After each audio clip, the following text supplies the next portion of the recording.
Bonjour à toutes et à tous. Merci beaucoup d'abord pour l'invitation pour intervenir dans ce colloque.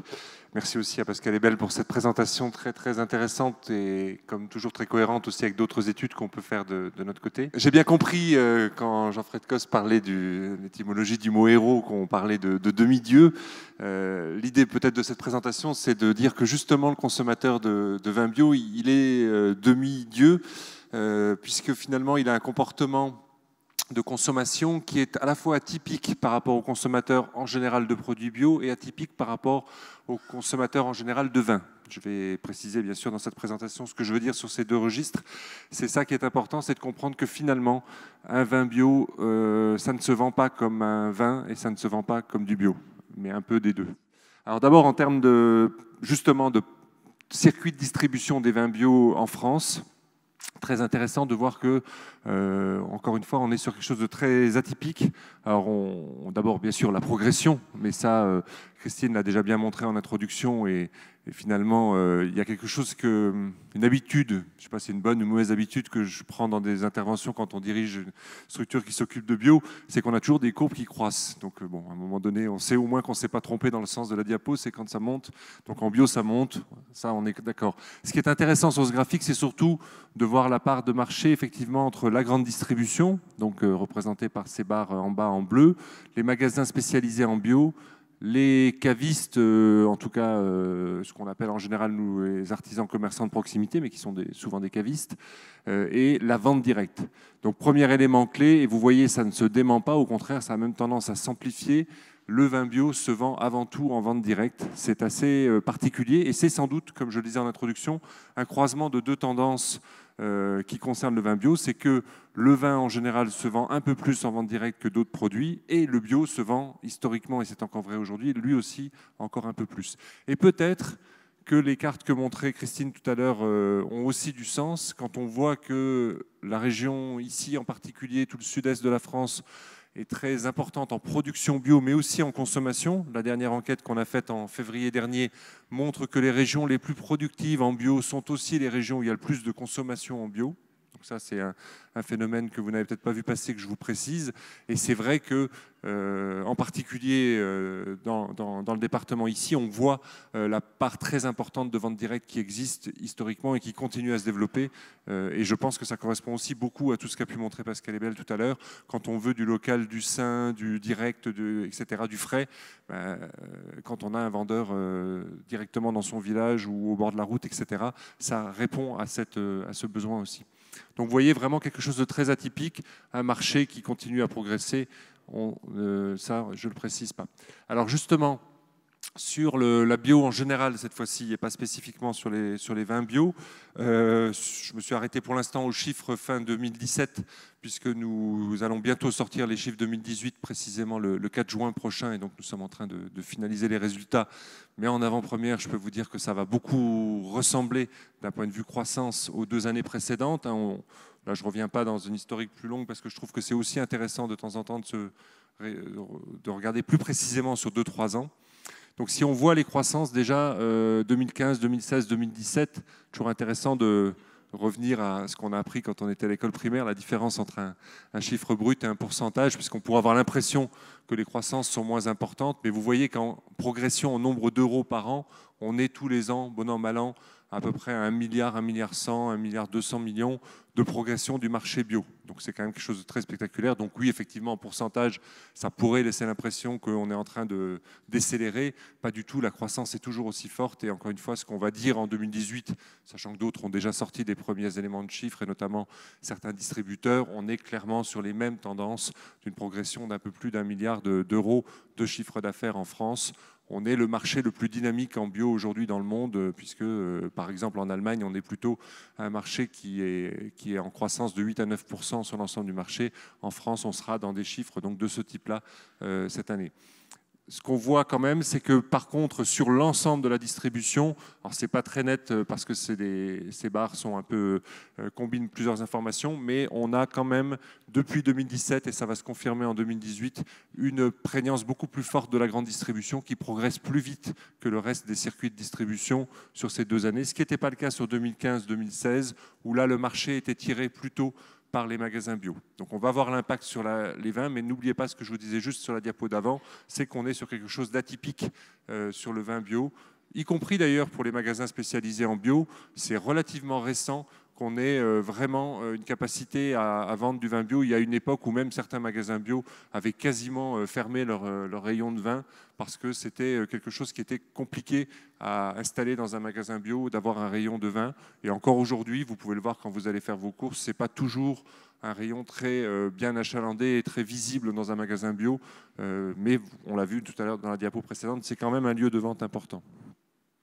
Alors, diapo suivante. Point important, là aussi, et très atypique, mais vraiment très spécifique au vin bio, c'est un des rares produits bio que nous exportons. C'est-à-dire qu'en clair, vous avez peut-être entendu récemment, puisque ça a été même prononcé au plus haut sommet de l'État, qu'une question se posait sur la part d'importation en bio. Est-ce que le développement du marché bio crée forcément une importation importante? Certains le défendent fortement. C'est ce qu'on appelle dans le bon français d'aujourd'hui des fake news. Vous entendez dire, si vous consommez des produits bio, ça va être des produits d'importation. Ça a été notamment beaucoup défendu par des élus, je pense notamment à des sénateurs qui ont longtemps bloqué les lois sur le développement de la bio dans la restauration collective en disant bah oui, mais si vous voulez imposer 20% de bio en restauration collective, vous allez augmenter la part d'importation dans la restauration collective, ce qui est complètement faux. Aujourd'hui, le bio consommé par nos concitoyens est extrêmement majoritairement du bio français, surtout si on écarte la question des produits exotiques. En gros, aujourd'hui, si on enlève les produits exotiques, on est à moins de 18% d'importation et c'est très concentré sur quelques produits, la viande de porc, les céréales et bien sûr les fruits et légumes quand ils sont proposés hors saison dans des magasins divers et variés. Mais sinon, on est sur la consommation française. En vin, aujourd'hui, quand vous consommez un vin bio en France, à plus de 99%, c'est du vin français. Par contre, la force, encore une fois, atypique du vin bio par rapport aux autres produits bio, c'est l'exportation. Si je vois là, je vous ai mis 2 graphiques. À gauche, c'est les exportations de vin de vin bio entre 2014 et 2017. Et à droite, c'est le reste des exportations de produits bio en France. Donc vous voyez, c'est clair, comme c'est un peu vrai sur l'alimentaire en général, mais encore plus sur le bio, si nous n'exportions pas de vin bio, notre exportation serait quasi nulle. En fait, ce qui est à droite, ce sont principalement des produits d'épicerie, des produits composites que certaines entreprises, notamment PME, TPE de la bio en France, produisent et donc peuvent exporter. Mais encore une fois, vous voyez que la grande marge est sur l'exportation du vin, qui a stagné en 2016-2017, mais je ne vais pas revenir sur ce qu'a dit Jean-Fred Coste. On a de grosses difficultés de production sur plusieurs années. Ça va malheureusement être encore vrai en partie sur 2018. Et donc, finalement, la croissance de production qu'on arrive quand même à faire, malgré tout, malgré les épisodes climatiques compliqués, mais parce qu'il y a une croissance énorme des surfaces, ça Christine l'a bien montré, aujourd'hui est avant tout destinée à notre marché intérieur, ce qui n'est pas plus mal, parce que c'est toujours plus vertueux, me semble-t-il, d'avoir avant tout des consommateurs locaux qui reconnaissent nos produits, des consommateurs français. Mais vous voyez qu'on a stagné sur les exportations de vin entre 2016 et 2017. La production a été consacrée à nos consommateurs français. Diapo suivante. Donc pour l'ensemble maintenant des marchés des vins bio en général dans l'Union européenne, d'abord, très clairement, mais alors ça c'est dû aussi au fait que quand on parle de bio, pour ceux qui dans la salle ont encore une expérience récente sur la question de l'agriculture biologique, quand nous on parle de bio, de marché bio, de production bio, évidemment on est obligé de se limiter à des pays du monde où il y a une certification qui est en place. Ça ne nie pas le fait que beaucoup de pays dans le monde ont une production agricole où la chimie, la mécanisation a été très peu développée et qu'on pourrait qualifier en langage commun de bio. Mais nous, on est obligé, évidemment, pour faire des chiffres, de se limiter à ce qui est vraiment certifié en bio, reconnu par un cahier des charges, ce qui, forcément, dans les chiffres que je vais donner là, a un biais, puisque ça va concentrer sur, en gros, l'Europe, les États-Unis, l'Océanie, qui sont une partie de l'Asie, qui sont des pays qui ont reconnu des labellisations bio de façon très nette. Donc, quand on dit que l'Europe à elle toute seule, représente 77% du marché des vins bio. Ça intègre aussi cette question-là. En 2017, donc vous voyez, c'est que la France, l'Allemagne, pardon, dans l'ordre, la France et le Royaume-Uni sont les 3 premiers marchés de vins bio aujourd'hui dans le monde, et que en fait, les États-Unis ne se classent qu'en 4e place aujourd'hui, pour l'instant, sur ces vins bio. Et c'est les 4 plus grands marchés, ce qui correspond en partie, en tout cas, à l'ordre des marchés de la bio en général, puisque le podium aujourd'hui dans le monde, premier pays consommateur de produits bio sont les États-Unis, le 2e est l'Allemagne et le 3e est la France, avec un petit espoir que si le rythme continue tel qu'il est en 2017-2018, on est dans une situation où d'ici 1 ou 2 ans, on est au même niveau que l'Allemagne. Quand je vous donne ces chiffres, ce sont des chiffres bruts, pas divisés par le nombre d'habitants. Si on divise par le nombre d'habitants, aujourd'hui, les consommateurs dans le monde qui consomment le plus de produits bio en valeur d'achat par habitant, c'est la France, qui est en tête de ce podium, si je puis dire, une fois qu'on ramène au nombre d'habitants. Diapo suivante, s'il vous plaît. Je suis arrivé au bout de ces déterminants-là, donc je pense que l'idée, c'était de vous donner vraiment quelques pistes chiffrées. Après, derrière, tout le débat qu'on peut d'ailleurs entamer maintenant, si vous le souhaitez, c'est la question de comment, du coup, on utilise ces opportunités. Qu'est-ce que ça veut dire que, comme je le disais en introduction, ce consommateur super-héros, il ait fait le choix d'avoir sur le bio, et sur le vin bio en particulier, un comportement très atypique, et que la vente de vin bio ne se fait pas visiblement comme la vente d'un produit bio et comme la vente de vin en général. Merci Florent Gull.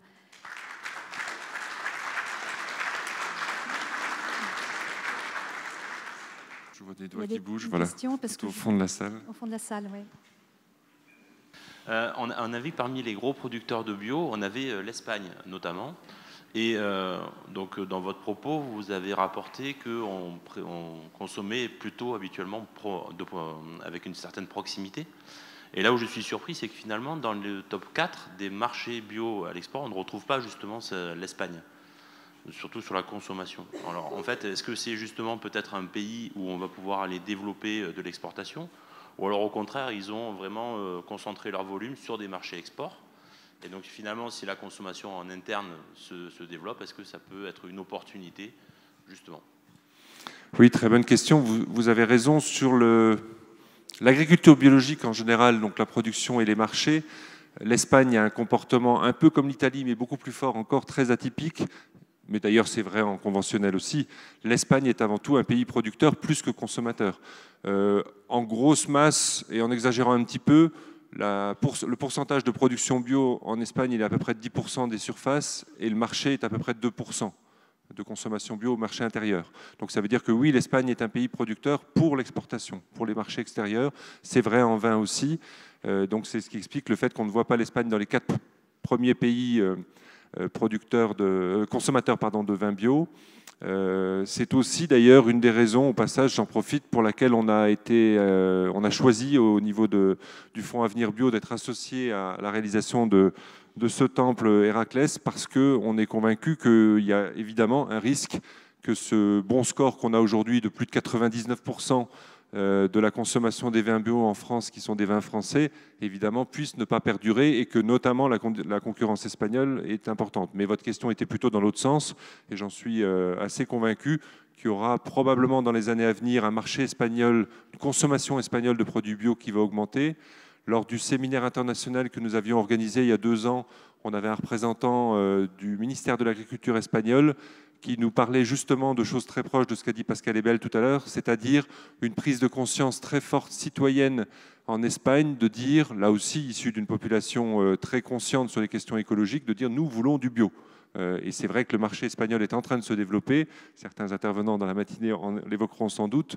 On l'a vu récemment dans le grand salon international du bio en Allemagne, à Nuremberg, Biophar, que un des marchés qui va en prendre de l'ampleur, c'est celui de l'Espagne, qui est en train de se structurer par, encore une fois, un appel des consommateurs, y compris des consommateurs espagnols, disant puisqu'on produit plein de bio à côté de chez moi, pourquoi est-ce qu'il s'en va? Pourquoi est-ce qu'il est destiné à l'exportation? Je veux consommer le bio de chez moi, qui visiblement inonde les marchés européens, notamment en fruits et légumes. Et donc, il y a une vraie demande, et je pense que c'est une vraie opportunité. Merci. Y a-t-il une autre question pour compléter? Joël Julien, les Costières de Pomerol. Ma question, c'est trait au vin, mais pas que le vin, aussi les produits agricoles. Est-ce que vous avez des données concernant la production bio de la Chine et notamment les échanges commerciaux entre les produits bio, donc au niveau chinois, et l'Europe? Parce qu'a priori, il semblerait que la Chine ait développé une production de produits bio de façon relativement importante, notamment au niveau des produits agricoles. Qu'en est-il du vin? Et en général, donc, est-ce que vous avez des données sur ces volumes commerciaux? Alors c'est une question là aussi très intéressante. La Chine, depuis quelques années, et c'est visiblement un sujet qui est en train de monter encore plus, développe une production agricole bio et non bio à destination avant tout d'un marché intérieur ou en tout cas régional. Ce que je veux dire, donc marché chinois et marché de l'Est, de l'Asie du Sud-Est. Ça c'est très clair, on le voit aujourd'hui. Si on regarde même une courbe sur 20 ans de nos échanges entre l'Europe et la Chine, on est sur une décroissance, si je puis dire, très forte des échanges alimentaires. La Chine était avant tout un pays qui longtemps cherchait effectivement des lieux de production, et en particulier l'Europe était potentiellement, surtout sur la qualité alimentaire, vue comme un fournisseur important, et c'est quelque chose qui est en train de s'atténuer. Alors ça peut aller, comment dire, sur des externalités qui sont quand même mondiales. Vous entendez parler de temps en temps de l'acquisition de terres agricoles en Europe et en particulier en France par des Chinois. Ce n'est pas contradictoire avec ce que je viens de dire. Ça veut dire que ça reste quelque chose comme une production qu'on maîtrise en tant que pays Chine, y compris en allant chercher des ressources de type terre ailleurs, que là on n'en a plus beaucoup parce que la Chine vit aussi, vous le savez bien, en même temps une urbanisation galopante. Donc la question de la production en Chine est compliquée. C'est qu'à la fois il y a une volonté de produire local, si je puis dire, en tout cas à l'échelle régionale, sa propre consommation. C'est un plan stratégique et vous connaissez, je pense, culturellement la capacité de la Chine à mettre en œuvre des plans stratégiques. Une fois qu'il y a des décisions ont été prises, à la différence de certains autres pays, ça s'applique. Donc il y a à la fois cette tendance-là de dire on va produire et pour des marchés intérieurs ou en tout cas au moins régionaux, et on va effectivement, le cas échéant, avoir besoin d'aller chercher des ressources, voire d'ailleurs de gérer nos déchets à une échelle plus grande, à une échelle mondiale. C'est ce qu'on appelle la nouvelle route de la soie. Vous regarderez, il y a des choses très intéressantes, des articles très lisibles qui ont été écrits récemment là-dessus. C'est un vaste projet chinois qu'il faut regarder de très près. Maintenant, plus spécifiquement sur la question bio, ça se traduit notamment, ce que je viens de dire là, par des vraies difficultés récentes de reconnaissance du logo européen et du logo AB en Chine. Il y a une vraie volonté de protectionnisme qui est en train de se développer. Là non plus, je ne vais pas vous apprendre grand-chose. Il suffit d'écouter les combats entre certains pays d'Asie et M. Trump lui-même pour voir que la question du protectionnisme est en train de monter malheureusement à un niveau très très important, malheureusement économiquement et pas qu'économiquement bien sûr. Et donc, on a aujourd'hui un retour très fort. Il y a des procès qui sont intentés en Chine par des consommateurs soi-disant lambda, mais visiblement un peu instrumentalisés, qui attaquent tel et tel distributeur en disant « vous ne pouvez pas marquer que c'est un produit bio parce qu'il n'est pas reconnu par la réglementation chinoise en tant que produit bio ». Donc c'est une discussion qui est très dure parce que les discussions avec un gros marché comme la Chine sont forcément très compliquées, mais on a beaucoup d'opérateurs français dans des produits bio qui exportent aujourd'hui sur la Chine, mais ça devient un sujet d'inquiétude, ce protectionnisme qui revient, parce que finalement, le protectionnisme sur la bio est un sujet très intéressant parce qu'il donne lieu, on parlait à l'instant du marché américain, c'est pareil, la reconnaissance de l'équivalence entre des vins bio français et des vins bio américains est compliquée aussi, et finalement, pour des bonnes raisons dans certains cas, on est les premiers, nous, à dire on ne voudrait pas qu'arrivent en France des produits qui seraient soi-disant bio, mais qui ne respecteraient pas les mêmes normes que nous. Donc le cahier des charges européen nous garantit de cette capacité à faire attention à ça. Et donc le fait que sur un produit de qualité comme la bio, vous ayez du protectionnisme, j'ai presque envie de dire, c'est par essence même le rôle des logos et des cahiers des charges. C'est du protectionnisme, de dire le cahier des charges européen, il est bâti avec des critères d'excellence importants qui fait qu'on ne peut pas voir arriver en Europe un produit bio qui ne respecterait pas les mêmes normes. C'est d'ailleurs un sujet que moi je mets souvent en avant quand on nous parle des accords, vous savez, de type CETA, TAFTA, Mercosur. Ces accords-là, on peut en penser ce qu'on veut, mais on ne le dit pas assez. La bio n'est pas concernée par ces accords-là, parce que c'est le cahier des charges européen et supra ces questions, parce qu'on a déjà posé, encore une fois, entre tous les États membres, des limites très claires en disant voilà le règlement européen, si vous voulez rentrer des produits bio chez nous, il faudra respecter ce règlement. Donc c'est plutôt positif, ce que je dis là. Après, ça peut être utilisé, bien entendu, dans certains pays pour développer un protectionnisme, moins positif, qui consiste à dire, encore une fois, si c'est pas chinois, on n'en veut plus. Donc, il faut surveiller très près ce qui se passe en Chine en particulier. Mais j'espère en tout cas qu'on va trouver des solutions entre l'Europe et la Chine pour qu'on maintienne les équivalences. Mais il y a une vraie volonté, effectivement, de développer sa propre production, sa propre consommation. Merci Florent Gull.